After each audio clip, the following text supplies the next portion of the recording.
Hi Flosstube, my name is Katherine and welcome to Katherine's Stitching Chronicles, my channel where I talk about my love of all things cross stitch.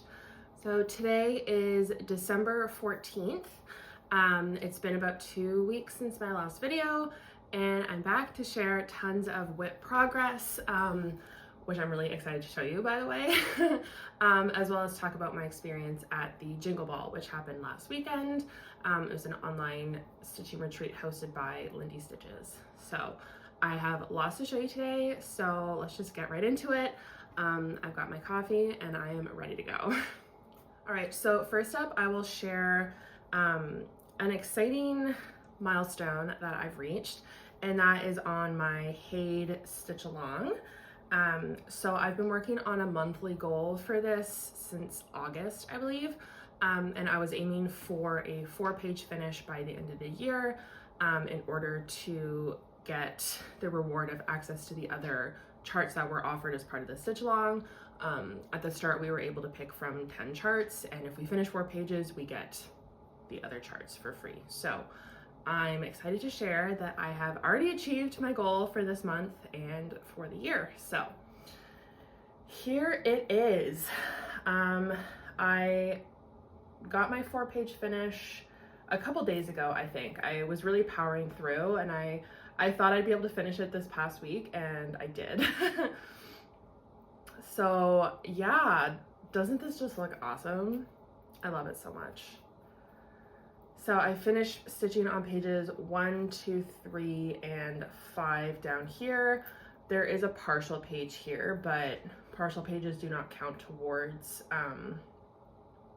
the 4-page reward. So I haven't checked actually. I don't remember what percentage of completion I'm at for the full chart. Let me see. I am at 50.6% complete. So I've done 31,121 stitches on the full thing. So I've got about that many left to do.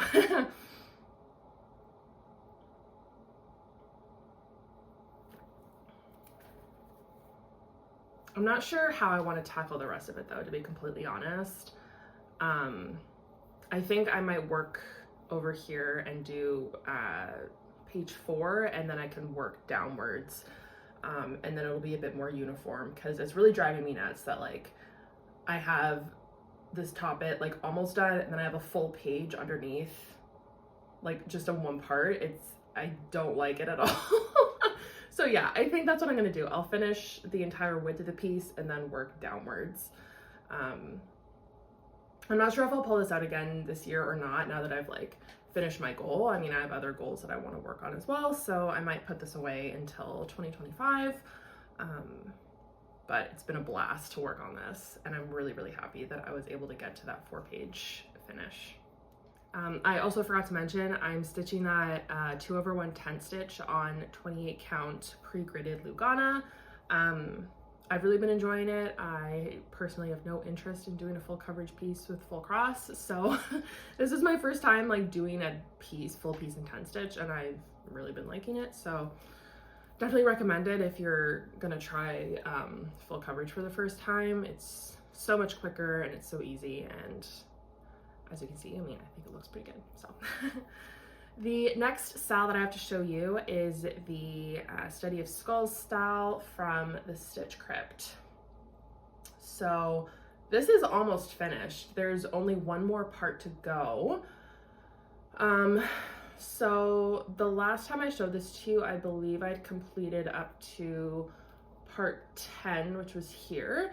So since then, I've done part 11, part 12, and part 13 just came out yesterday. So I started it last night. That little mouse on the, hopefully you can see, on the cactus here is just so freaking cute. I love it. So yeah, there's that big clock on the bottom shelf, and then there's gonna be one more thing, and then it'll be done.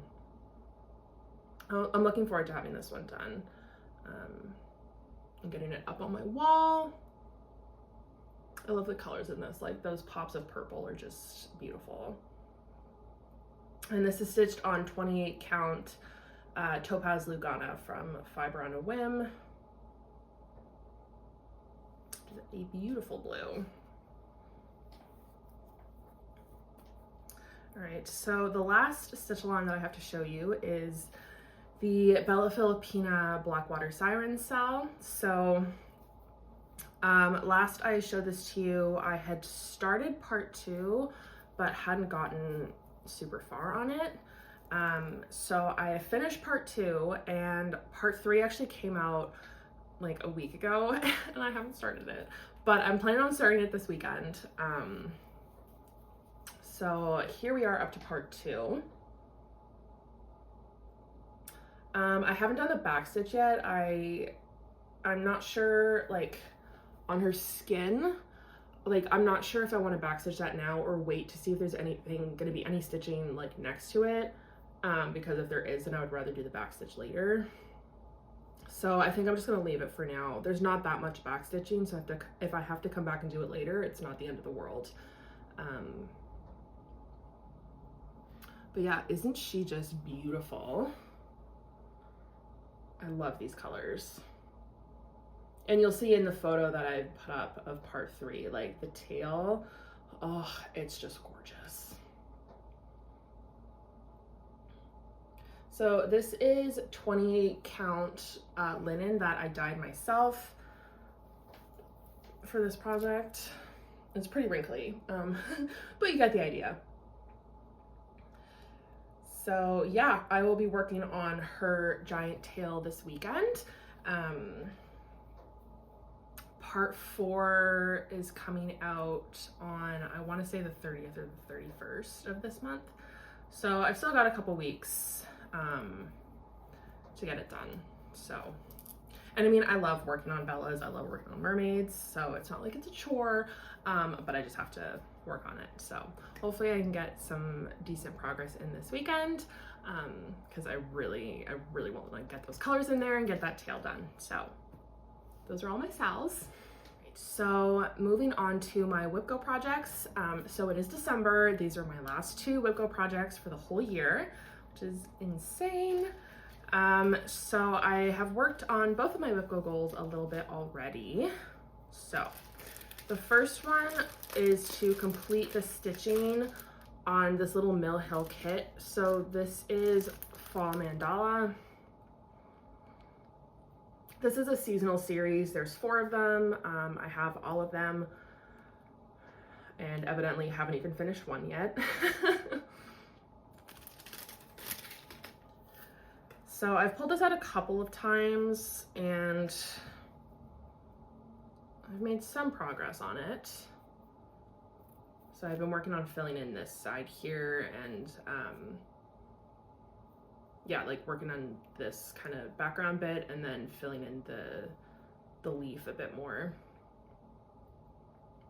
This is cute, you know, I like it, but especially after having just done the Jingle Ball last weekend, like I'm just not feeling motivated to work on something like this. Like I want to work on Christmas stuff and I want to work on mermaids, like but it is cute. It started, I have all of them, you know, I would like to have them all done. So I've just been planning it out and working on it, you know, a little bit at a time. And I like working on it, but you know, when I look at all the things that I could possibly be working on, it wouldn't be my first choice. But anyway, hopefully I can get it done this month. Okay, my other WIPGO project for this month is one that I'm really excited about. And that is Luna Mystica from Bella Filipina. So I started this during the Jingle Ball, actually. I started it on the Friday night, and I think I worked on it all 3 days at some point or another. And this is where I'm at. Look at how beautiful this is already. I hardly have anything done, and it's already gorgeous. So this is 28 count Mystic Lugana from Picture This Plus. It's a beautiful dark blue. And like these light purples just pop so beautifully on this fabric. And I wanted to get into like some of the specialty threads. So there's Petite Treasure braid here, there's some in her tail, and then that blue is a Karen water lily.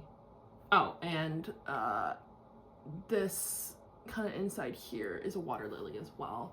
So I pulled out a lot of the specialty threads. This is already like one of my favorite whips. Like the second I started it, I was like, oh, this is nice. So I love this. I'm thinking about my plans for 2025, and you know, planning my whip go board and thinking about what goals I want to set for next year.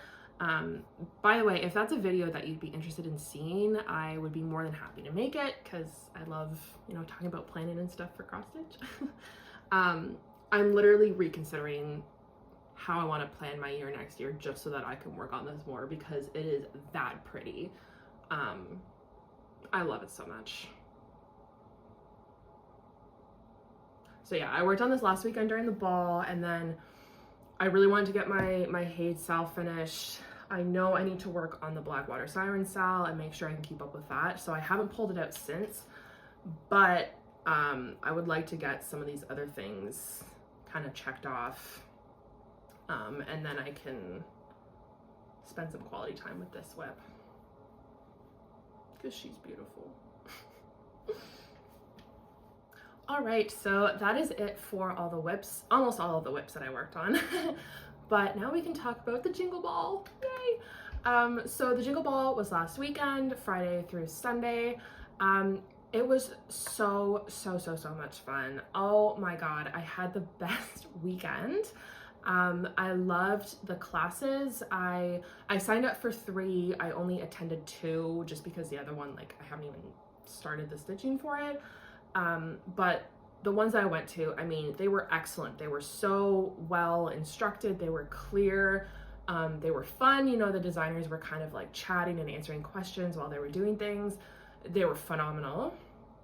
And I really enjoyed the stitching tables as well.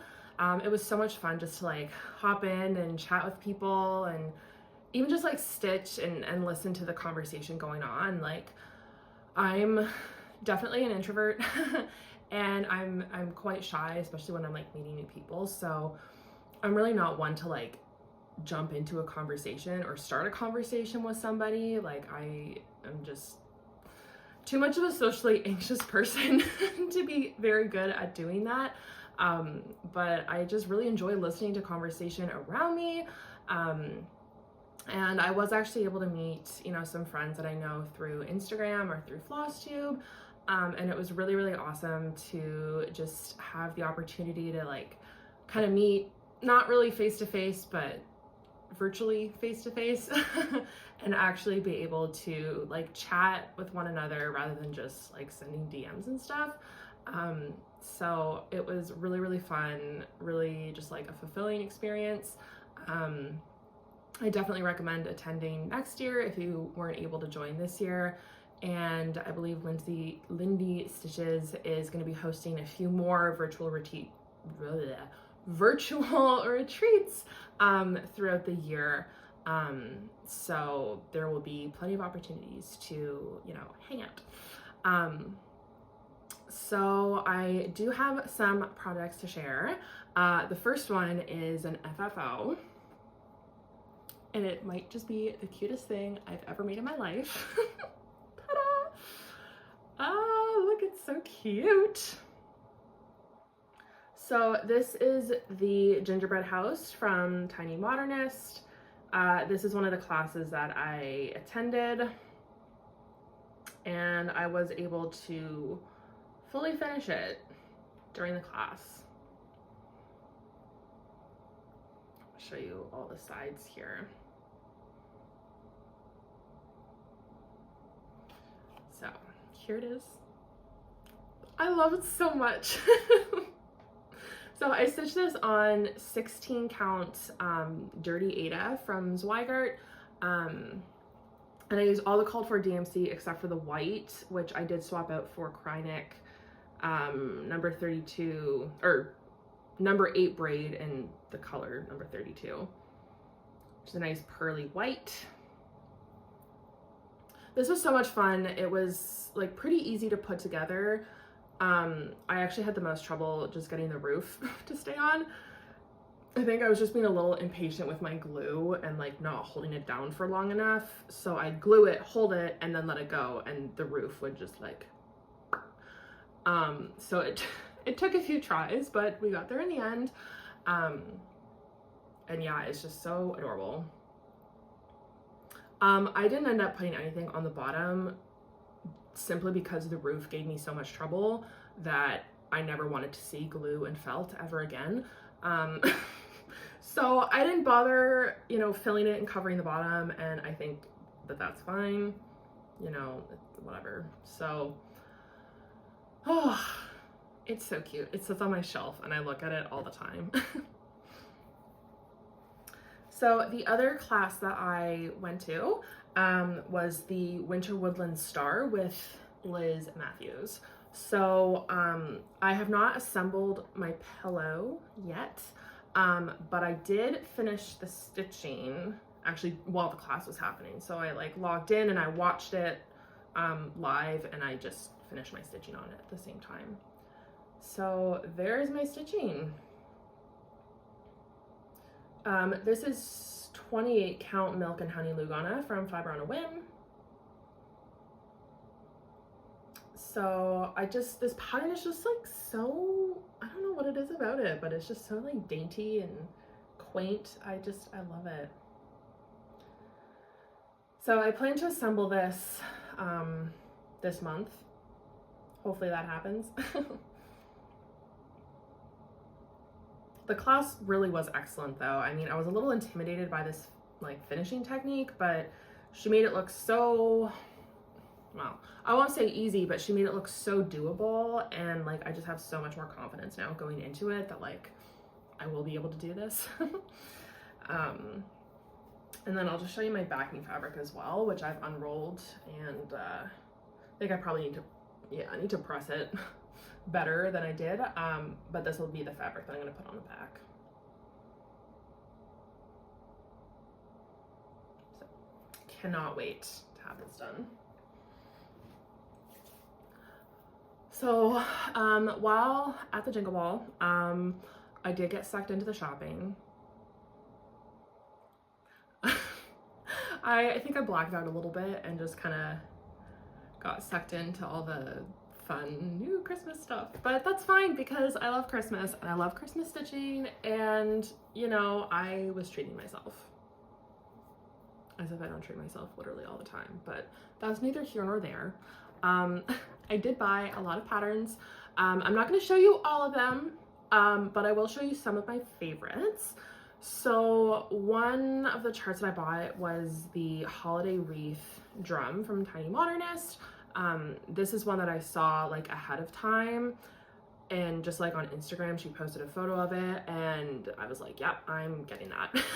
So I did, and I started it during the Jingle Ball as well. So this is where I'm at. I don't have much done, but it's a start. This is some random 14 count Aida that I had in my stash. I have no idea where it came from. I've had it for years. And it's a bit more blue than the fabric that she used for the model, but I feel like the vibe is similar. So yeah, this is just so cute. I think I'm about 20% maybe done the stitching on the side portion anyway. I had to upload it into Pattern Keeper separately to get like the side and then the top of the drum. I couldn't get it in together. So still a ways to go, but it's just a fun little project. And you know, I was able to like sit down and do like this motif in a night, and then I sat down and did this in a night as well. So it's very doable to just, you know, kind of do one bit at a time. So yeah, very, very cute. Some of the other charts that I got that we'll say that they're the ones that I'm most excited about, but truthfully, I'm most excited about all of them. I did buy the set of 4 new ornaments from Satsuma Street. The Abominable Snowman is hilarious. I think he's just so funny. But what really sucked me in was the little mouse ornament. It's just adorable. Satsuma Street, I've heard of Satsuma Street. I've seen a lot of their designs, but I've never bought anything from them. So they are one of the many new designers that I got patterns from at the Jingle Ball, which is just really fun, you know, to learn about new designers and try some of their new stuff. And there were meet and greets. I went to a lot of the meet and greets as well, including the one with Satsuma Street, which was a really fun way to just like learn about them and how they got started and all of that. So yeah, I could not resist this little ornament set. I also bought the pattern for this cute little drum from I can't talk this morning. Oh my gosh. This little drum from Stacy Nash. There we go. This one is not like my typical style, I wouldn't say, but something about it really just drew me in, and like I thought it was, yeah, just not something that I would typically do. So I bought that one as well. And then I also got Snowflakes and Stars from Lindy Stitches. I love this. Like it's kind of a more traditional-ish looking Christmas piece, you know, with the house and the sleigh, and the color scheme is like, I would say traditional-ish, but with some kind of fun colors thrown in there, like those beautiful kind of seafoamy greens. And as a Canadian girly, I hate geese with a burning passion, but in stitched form, they are adorable. So, I got other things aside from what I just showed you, but those are some of my top picks. I'm hoping I might be able to start some of them this holiday season, but I might not get around to them until later. It is what it is. So as far as plans for the rest of the year, the remaining like 2.5 weeks of the year, will be, of course, to keep up with my stitch alongs, finish up those WIPGO goals, and continue planning and kind of organizing myself for 2025. So yeah, like I said earlier, if you'd be interested in a 2025 stitching planning video, I would love to make one, so let me know. And I will be making another one of these regular update videos in a couple weeks, as well as a whip parade as we go into the new year. And I might possibly have 1 or 2 other videos coming up at the end of December, beginning of January as well. So stay tuned for more. And with that, that's everything I have to share with you today. So thank you so much, as always, for joining me. Happy stitching, and I'll see you next time. Bye.